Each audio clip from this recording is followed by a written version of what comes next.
नमस्कार मित्रांनो, घरोघरी या मालिकेमध्ये आपलं स्वागत आहे. आता जानकी विचार करत असते, सौमित्र जे बोललेलं असतो त्या गोष्टीचा सारखा सारखा तिला विचार येत असतो. आज खरंच अवंतिकाची काळजी असती तर तू अशी वागलीच नसती. या सिच्युएशन मध्ये कसं वागावं हे तुला कळालं असतं, पण मला आता कळून चुकलंय. तुला आहे ना अवंतिकाची काळजी वगैरे नाहीये. जे काही होतंय ना वहिनी, फक्त आणि फक्त तुझ्यामुळे होते. तुला अगदी शेवटचं सांगतो, या प्लीज अवंतिकाला ट्रेस होईल, ती काही टेन्शन मध्ये जाईल असं काही करू नको. प्लीज प्लीज तिला त्रास द्यायला जाऊ नको. अवंतिकाला जर काही झालं ना तर सगळ्या गोष्टींना जबाबदार तू असशील वहिनी, हे लक्षात घे. सौमित्र इतका बोललेला असतो, जानकीला इतका बोललेला असतो. जानकी विचार करत असते, तिला फार टेन्शन आलेलं असतं. तेव्हा अवंतिका म्हणते, हे बघा वहिनी, सौमित्र ज्या पद्धतीने तुमच्याशी बोलला त्याबद्दल मी तुम्हाला सॉरी म्हणते. आय एम एक्स्ट्रीमली सॉरी, खरंच सॉरी. तू जरा टेन्शन मध्ये होता ना म्हणून बोललाय वहिनी, खरंच सॉरी. ना कधी कधी वहिनी कसलं भानच राहत नाही. खरंच सॉरी. जे काही बोलले ते अगदी खरंच बोलले ना, त्यामुळे हे बघ, वाईट वाटून घेण्यासारखं काहीच नाहीये. सौमित्र भाऊजी जे बोलत होता ते तुझ्या काळजीपोटी बोलत होता, बरोबर ना अवंतिका? त्यामुळे मला वाईट वाटलेलं नाहीये ग. बिचाराला काळजी वाटतेय ना म्हणून तू बोलतोय सगळं. अवंतिका, सौमित्र भाऊजी जे काय बोलतो ना ते अगदी मला पटायला लागलंय. तू प्रेग्नंट आहे आणि या अवस्थेत दगदग करायला नको. प्लीज अवंतिका, तू कशातच पडू नको. माझ्या पद्धतीने मी सगळं हँडल करते. सौमित्र भाऊजींनी केस लढावी आणि सगळं काही व्यवस्थित करावं असंच आम्हाला वाटतंय. अवंतिका म्हणते, हो ना, सौमित्र तर केस लढणार आहे, पण फक्त आणि फक्त सारंग भाऊजीला जेलमधून बाहेर काढण्यासाठी. ऐश्वर्याचा आणि त्याचा काही एक संबंध नाहीये. तो ऐश्वर्याला ना सोडवणार ना निर्दोष दाखवणार. त्यामुळे सौमित्र जरी केस लढला तरी त्याचा काही एक संबंध नाही किंवा आपल्याला काहीच फायदा नाहीये, हे लक्षात घ्या बहिणी तुम्ही. डायरेक्ट सौमित्राने सांगितलेलं असतं की मी ऐश्वर्याची केस लढणार नाही, फक्त आणि फक्त सारंगला या सगळ्यातून बाहेर काढणार आहे. आणि आता हे अवंतिकाला कळून चुकले. किती जरी प्रयत्न केला, किती रिक्वेस्ट केली, तरी आता ऐश्वर्याला बाहेर काढण्यासाठी सौमित्र काही एक मदत करणार नाहीये. तेव्हा अवंतिका म्हटलेली असते, सौमित्र तुला लढायचंय तर लढ तू सारंग भाऊजींच्या विरोधात, पण मी ऐश्वर्याला सोडवणार म्हणजे सोडवणार. काहीही झालं तरी ऐश्वर्याला मी जेलमधून बाहेर काढणार आणि तिच्या बाजूने मी स्वतः लढणार आहे. तुला वाईट वाटू दे किंवा काही होऊ दे, मी तिला सोडत नसते. मी ऐश्वर्याला जेलमधून बाहेर काढणार म्हणजे काढणार. आता सौमित्र बरोबर जी अवंतिका बोलली ते आता जानकीला सांगत असते. ऐश्वर्याला बाहेर काढण्यासाठी वहिनी मी धडपड करते. सौमित्र केस वगैरे काहीच लढणार नाही आणि काहीही मदत करणार नाही. मुळात सत्य काय ना हे मला जाणून घ्यायचंय म्हणून तुम्ही जास्ती धडपड करते बहिणी, मी थांबणार नाही. आता अवंतिकाला फोन आलेला असतो डॉक्टरांचा. अवंतिका म्हणते, आम्ही लगेच येतो तिथे, तुम्ही थांबा, आम्ही आलोच आहे. आणखी म्हणते, काय ग अवंतिका, विक्रांत भाऊजींचा पोस्टमॉर्टम रिपोर्ट आला आणि आपल्याला अर्जंट जायला लागणार आहे. त्यांचा मृत्यू कधी झाला, काय झाला, एक्झॅक्टली आपल्याला सगळंच काही कळून घ्यायचं. आता पोस्टमॉर्टम रिपोर्ट आलाय म्हटल्यावर अवंतिका म्हणते, पोस्टमॉर्टम रिपोर्टमध्ये एक्झॅक्टली काय हे तिथे गेल्याशिवाय कळणार नाही. सगळ्यात आधी आपल्याला पोस्टमॉर्टम रिपोर्टसाठी तिथे जायला लागणार. पोस्टमॉर्टम रिपोर्ट काय आला हे बघायला लागणार. तिथून पुढे आपली काय प्रोसिजर असणार ते ठरवायला लागणार आहे. त्यामुळे वहिनी अजिबात वेळ व्हायला घालवायचं नाही, आपल्याला लगेच इथून निघायचं. अवंतिका आणि जानकी आता पोस्टमॉर्टम रिपोर्ट बघण्यासाठी धावपळ करत असतात, धडपड करत असतात आणि त्या घाईघाईने आता हॉस्पिटलला चाललेले असतात विक्रांतचा पोस्टमॉर्टम रिपोर्ट काय येतोय हे बघण्यासाठी. जानकी आणि अवंतिका डॉक्टरांच्या समोर बसलेले असतात. डॉक्टर, रिपोर्ट आलेत, एक्झॅक्टली मर्डरचं काय कारण असू शकतं, कशाने मर्डर झाला कळेल का?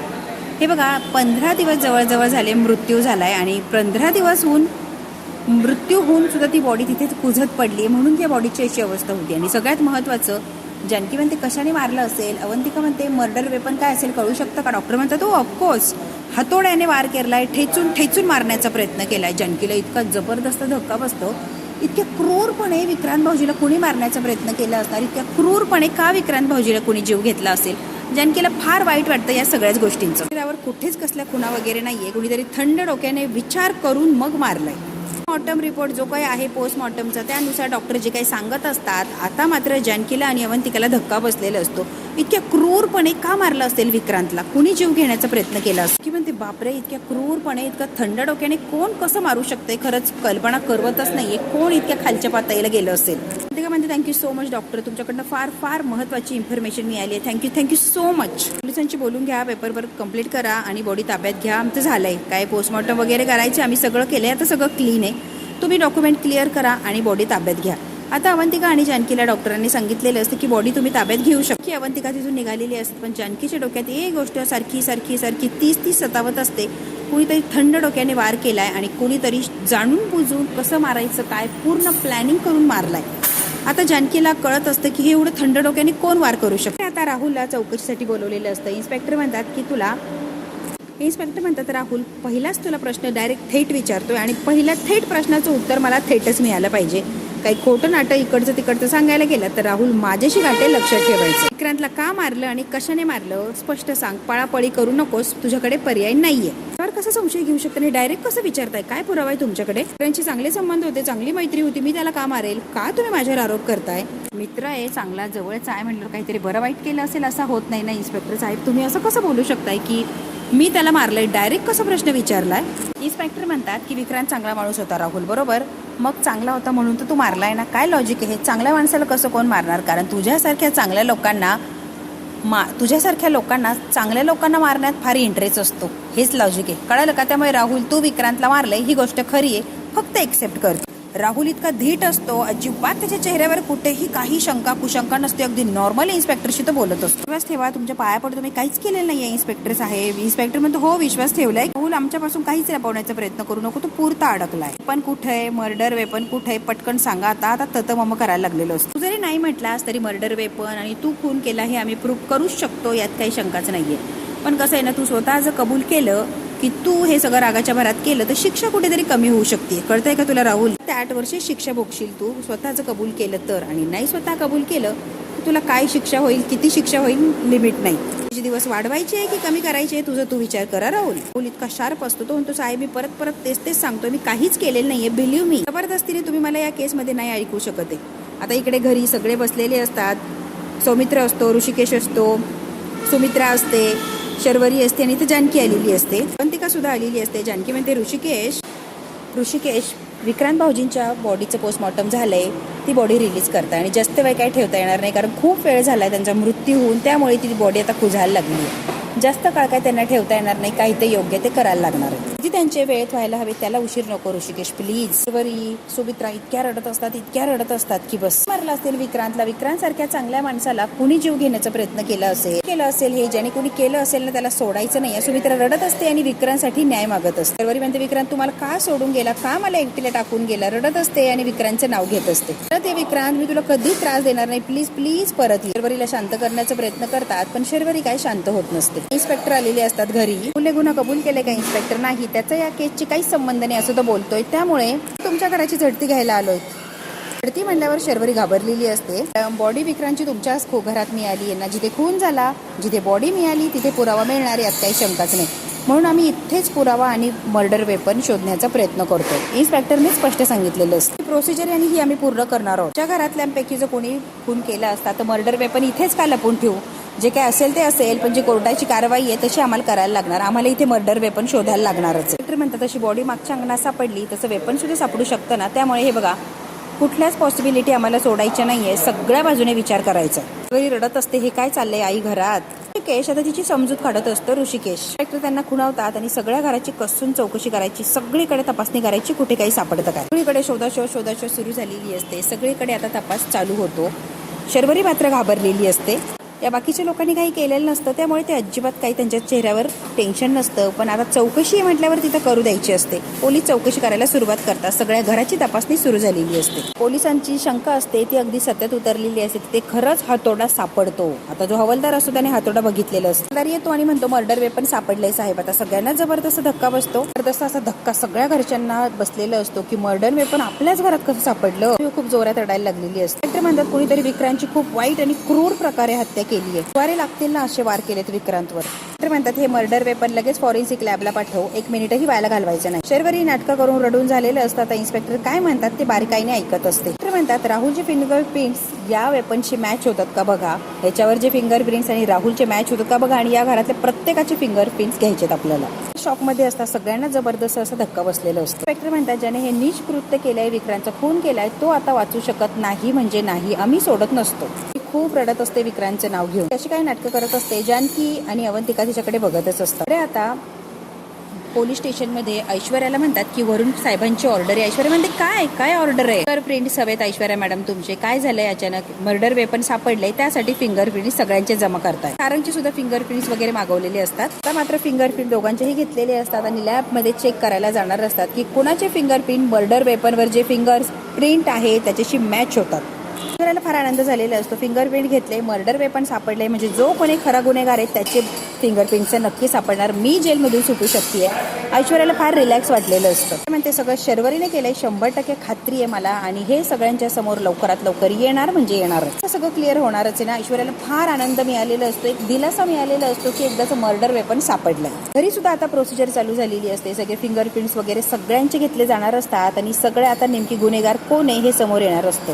शर्वरी सुद्धा फिंगरप्रिंट्स अगदी बारकाईने घेत असतात. शर्वरी घरातल्या प्रत्येकाला फिंगरप्रिंट्स हे कंपल्सरी द्यायलाच लागतात. प्रोसिजर आता अगदी काटेकोर बारकाईने सुरू झालेली असते. प्रत्येक जण इन्स्पेक्टरला कॉपरेट करत असतो, कारण खून कुणी केलेलाच नसतो घरातल्यांनी, त्यामुळे पळापळी करण्याचा प्रश्नच नसतो. सौमित्र सगळ्यांचेच फिंगरप्रिंट्स आता घेतलेले असतात. इन्स्पेक्टर म्हणतो फॉरेन्सिक लॅबला सांगायचं ताबडतोब रिपोर्ट हवे, अजिबात हलगर्जीपणा नकोय.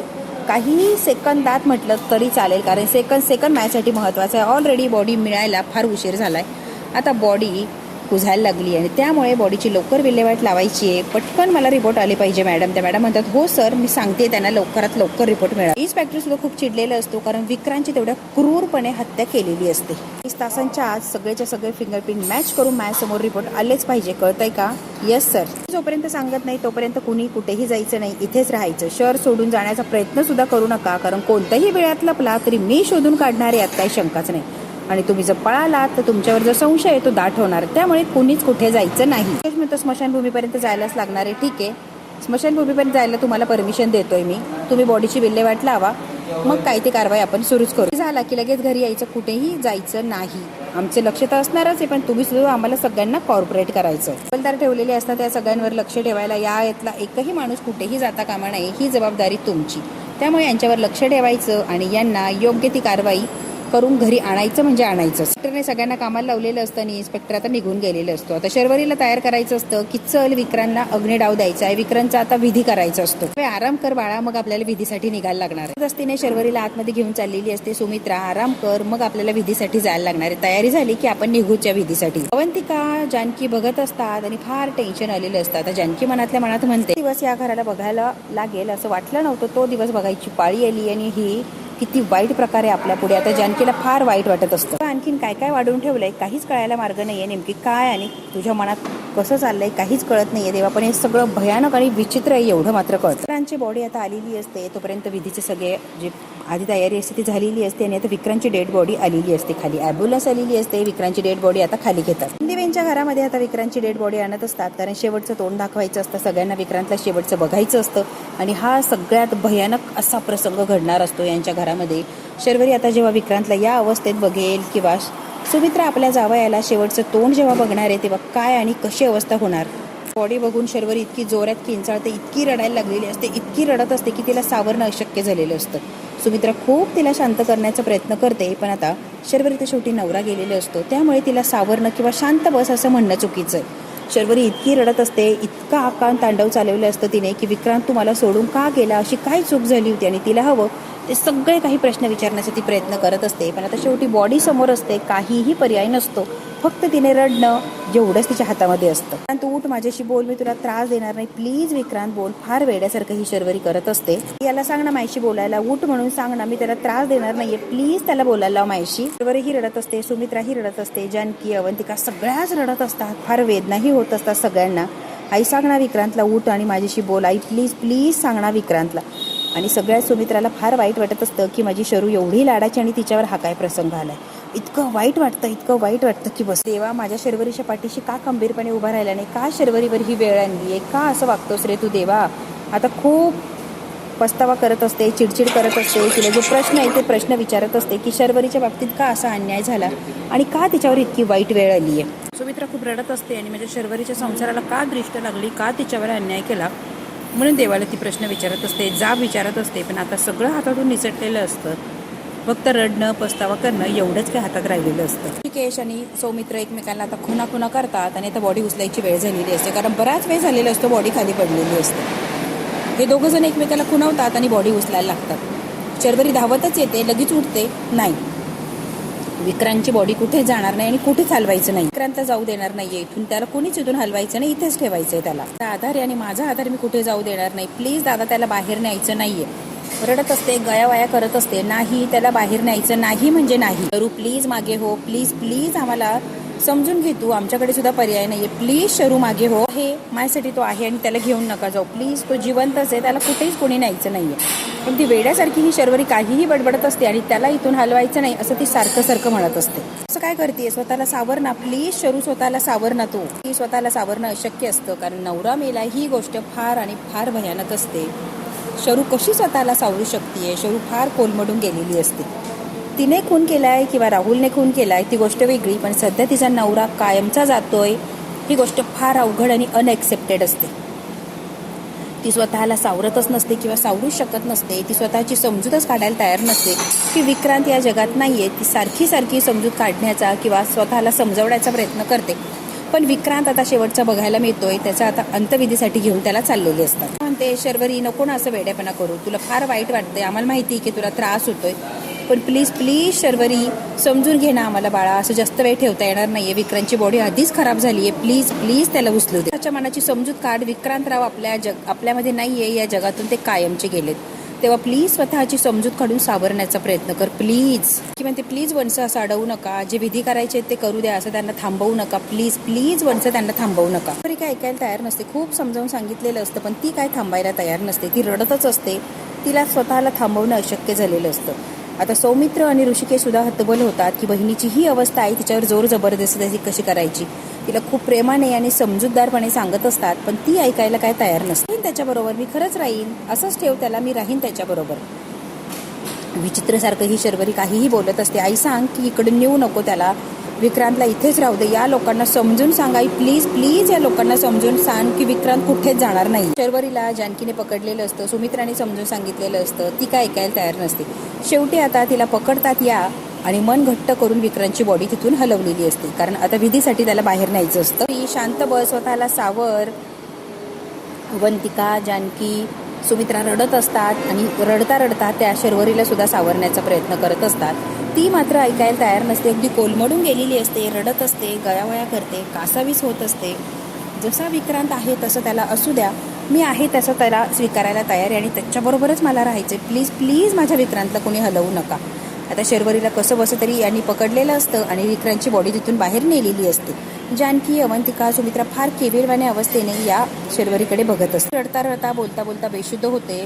पटकन जानकी तिसाठी पाणी आणायला गेलेली असते. पाणी वगैरे मारलेलं असतं. बऱ्याच वेळाने शर्वरी कुठे शुद्धीवर येते. ती रडायला लागलेली असते. इतकी रडते कारण आता सगळं संपलंय हे तिला कळालेलं असतं. म्हणते मी जे काही वागत होते ते चुकीचं होतं. शर्वरी वंशवर त्यांच्याच नवऱ्याचा खुनाचा आरोप करत होते आणि खरंच हे चुकीचंच होतं ना. त्यांच्यावर त्यांच्याच नवऱ्याच्या खुनाचा आरोप करणं हे चुकीचं आहे. जानकी स्वतःलाच म्हणते की जानकी तू फार वाईट वागली आणि क्रूरपणे वागली. तू हे असं काही करायला नको होतं आणि प्लीज तू संशय घ्यायला तर नकोच होता. कांगावा करते, इतकी रडत असते, इतकी आरडाओरडा करते विक्रांत म्हणून, कारण तिला माहिती आहे विक्रांत गेलाय, आता परत आयुष्यात कधीच तो बघायला मिळणार नाहीये. कायमची विक्रांतची आणि तिची साथ सुटली हे तिने एक्सेप्ट केलेलं असतं. आता फार रडत असते, आरडाओरडा करत असते. तिला सावरणं अशक्य झालेलं असतं. तिची बॉडी आता उचललेली असते आणि ते लोक राम नाम सत्य असं म्हणत पुढे चाललेली असतात. आता जानकीचाही थरकाप उडतो. तिलाही माहिती आहे की चाललंय ते सगळंच अवघड आहे, काहीतरी विचित्र आणि भयानक होतंय, ज्याची कधी कल्पनाही केली नाही ती गोष्ट आता यांच्या समोर आलेली आहे. आता मात्र विक्रांतची विधी झालेला असतो आणि आता शर्वरीच्या पुढे विक्रांतचा फक्त आणि फक्त फोटो ठेवलेला असतो. सगळं काही झालेलं असतं. हे सगळे रडत असतात आणि त्या फोटोच्या समोर हे उभे असतात. शर्वरी आता रडत असते, कांगावा करत असते. तेवढ्यात काही इन्स्पेक्टर आलेले असतात, ते रिपोर्ट वगैरे घेऊन, आणि त्यांच्यासोबत ऐश्वर्या सुद्धा आलेली असते. आता ही रडतच असते, सगळे तिच्याकडेने उभे असतात. तेवढ्यात ऐश्वर्या आणि इन्स्पेक्टरची पूर्ण टीम आलेली असते. सारंग सुद्धा आलेलं असतो आणि सारंग बहिणीला रडताना बघून, बहिणीची ही अवस्था बघून खूप वाईट वाटलेलं असतं. आता ही शर्वरी रडत असते आणि ऐश्वर्याकडे रागाने बघत असते. ऐश्वर्या आणि सारंग यांचे फिंगरप्रिंट्स मर्डर वेपनवर असलेल्या फिंगरप्रिंट्सशी मॅच झालेले नाही, त्यामुळे त्यांची निर्दोष अशी मुक्तता होत आहे. म्हणूनच दोघांना आम्ही सोडवलंय. इन्स्पेक्टर स्वतः सगळ्यांच्या समोर हे जाहीरपणे सांगून टाकतात. इतका आनंद झालेला असतो की काही न करता ऑटोमॅटिक हे बाहेर सुटले. एक दिलासा मिळालेला असतो. काही एक दोष नाहीये, हे निर्दोष आहे हे सगळ्यांनाच कळालेलं असतं. सगळ्यांनाच छान वाटतं. फार राग आलेलं असतो. म्हणजे मी म्हणतच होते त्यांनी काहीच केलं नाहीये, तुम्ही ऐकलंच नाहीये इन्स्पेक्टरचं. रिलॅक्स असं वाटायला लागतं आता. के सौमित्र, शर्वरी आई तुम्हाला पटलंय ना, ऐश्वर्या आणि सारंगने काहीच केलं नाहीये, ते निर्दोष आहे, आता तरी एक्सेप्ट करा. म्हणते यांनी केलं नाही तर विक्रांत भाऊजींचा खून कुणी केला असेल, इतकं नीच कृत्य कुणी केलं. म्हणते इतके दिवस मी काही जे सांगत होते ना ते आता पुराव्यानेच पटणार आहे, मी तोंडाने सांगून काही उपयोगच नाही, आता पुराव्यांनिशी तुम्हाला कळणार आहे कोणी आणि काय केलंय. म्हणते 100% खात्री आहे जे काही केलंय ते शर्वरीनेच केलंय. आता इन्स्पेक्टर सांगतीलच की शर्वरीने केलंय म्हणून. आता शर्वरी फार शांत झालेली असते आणि मासूम असा चेहरा बनवलेला असतो. एकदा नाही हजारदा म्हणत असते शर्वरीनेच विक्रांतला मारलंय आणि कायमची मोकळी झाली ना, तर ते नाटक करत बसली. येते आणि सटकन ऐश्वर्याच्या कानाखाली ठेवून देते. लाज वाटते का माझ्या पोरीवर आरोप घेते, तिच्याच नवऱ्याचं ती खून करेल, जराही लाज वाटली नाही ऐश्वर्या असं बोलताना. मित्र सुमित्राला म्हणतात हे बघा मॅडम प्लीज तुम्ही शांत व्हा, तुमचं दुःख मी समजू शकतो, तुमच्यावर काय ऍक्च्युअली बेतलीये मला कळतंय, पण प्लीज तुम्ही शांत व्हा आणि असं कुणावरही राग काढू नका. त्यासाठी हे सगळंच धक्कादायक आहे हे एवढं तर कळतंच आहे मला, पण शांत राहणं हाच पर्याय आहे. ऐश्वर्या मॅडम जे बोलतायत तेच खरंय हे तुम्ही एक्सेप्ट करा. आता मात्र सगळ्यांच्या पायाखालची जमीन सरकलेली असते, कारण त्या मर्डर वेपनवर शर्वरीचे फिंगरप्रिंट मिळालेले असतात. आता मात्र सगळ्यांना काय करू आणि काय नाही काही कळत नाही. शर्वरी आपल्या नवऱ्याला मारू शकते हे त्यांच्या समोर आलेलं असतं आणि हे कुणालाच पचत नसतं. ही म्हणते म्हणजे काय म्हणायचंय, फॉरेन्सिक रिपोर्टनुसार शर्वरीचेच फिंगरप्रिंट्स त्या मर्डर वेपनवर मिळाले. जबरदस्त असा धक्का बसलेला असतो सगळ्यांना जेव्हा इन्स्पेक्टर म्हणतात की शर्वरीचेच फिंगरप्रिंट्स त्या मर्डर वेपनवर मिळालेत. आता मात्र सगळ्यांच्या पायाखालची जमीन सरकलेली असते आणि कुणालाच काही सुचत नसतं की शर्वरी आपल्या नवऱ्याचा खून करू शकते. ऐश्वर्या पहिल्या दिवसापासून ओरडून सांगत होते, आता पोलिसांनी स्वतः सांगितलेलं असतं. आता मात्र सगळ्यांची बोलतीच बंद होते. की म्हणते वंश, आता शर्वरी म्हणते नाही नाही नाही मी काहीच केलेलं नाहीये, हे सगळं चुकीचं आहे, काहीच केलं नाहीये, माझ्या नवऱ्यावर माझं खूप प्रेम होतं, तुमचा काहीतरी गैरसमज होतोय. खरंच खरं शर्वरी रडत असते आणि तर कांगावा करून सगळं काही जिरवण्याचा प्रयत्न करते. सांगा मी नाही केलंय, मी नाही केलं. म्हणतात जे पुरावा सांगतोय तेच आम्ही तुम्हाला सांगितलंय, त्यामुळे आता नाही म्हणण्यात काहीच पॉईंट नाही. म्हणते माझी लेक असं करणार नाही, मी खरं सांगते, तिच्या नवऱ्याचं ती का खून करेन प्लीज. इन्स्पेक्टरला सगळे समजावून सांगण्याचा प्रयत्न करतात, पण इन्स्पेक्टर कुणाचंही ऐकायला काही तयार नसतो. जे रिपोर्टमध्ये आहे तेच सत्य आहे. ओरडून सांगण्याचा प्रयत्न करते, मी असं नाहीच केलंय, तुमचा काहीतरी गैरसमज होतो. बोल ना दादा बोल ना, मला वाचवा, मला इन्स्पेक्टर घेऊन जातील. त्या नावाचं अरेस्ट वॉरंट आहे आणि आता कुणीच काही करू शकत नाहीये. आता इन्स्पेक्टर अरेस्ट करून घेऊन चाललेले असतात. आता आरडाओरडा करत असते, खरंच मी काही केलं नाहीये, मला वाचवा मला वाचवा. पण आता इन्स्पेक्टर साहेब जी प्रोसिजर असतात ती करत असतात आणि शर्वरीला आता अरेस्ट करून घेऊन जातात. मात्र रागाने बघत असते शर्वरीकडे, तिला पहिल्यापासून हिच्यावर संशय असतो. आपापल्या पद्धतीने शर्वरीला वाचवण्याचा प्रयत्न करतात, पण पुरावा समोर असल्यामुळे कुणाचंच काही चालत नाही. ते पडायचं नाही आणि आम्हाला आमचं काम करू द्या प्लीज. भाग इथेच संपतो. पुढच्या भागात काय होणार अगदी थोडक्यात बघूया. तिला पोलीस घेऊन जातात तेव्हा सुमित्रा म्हणते ऐश्वर्या लाज वाटत नाही, माझ्या पोरीला तुरुंगात पाठवलं. तेव्हा सौमित्र म्हणतो मला खात्री आहे आपली शरू असं कधीच वागणार नाही, जे करू शकते ती फक्त आणि फक्त ऐश्वर्या आहे. सौमित्र बास तू खूप बोलला आणि मी खूप सहन केलं, तर आम्ही बोलणार आणि बोलणार, जे खरं आहे ते मी बोलणार म्हणजे बोलणारच. यश म्हणतो आता शरू जेलमध्ये आणि फिंगरप्रिंट सुद्धा तिचेच मॅच झालेत म्हटल्यावर जानकी जे बोलत होती ते खरं होतं. सगळ्या मागे राहुल आणि शर्वरीच होते. आता कुठे ऋषिकेशचे डोळे उघडलेले असतात. हो आता ऋषिकेश काय करणार आणि शर्वरीचा खरा चेहरा खरं सगळ्यांच्या समोर येणार आणि शर्वरी स्वतःचा गुन्हा कबूल करणार हे जे बघायचं असेल मित्रांनो तर बघायला लागणार आपल्याला उद्याचा भाग. हा भाग इथेच संपतो. व्हिडिओ आवडल्यास लाईक शेअर सबस्क्राईब नक्की करा. धन्यवाद मित्रांनो.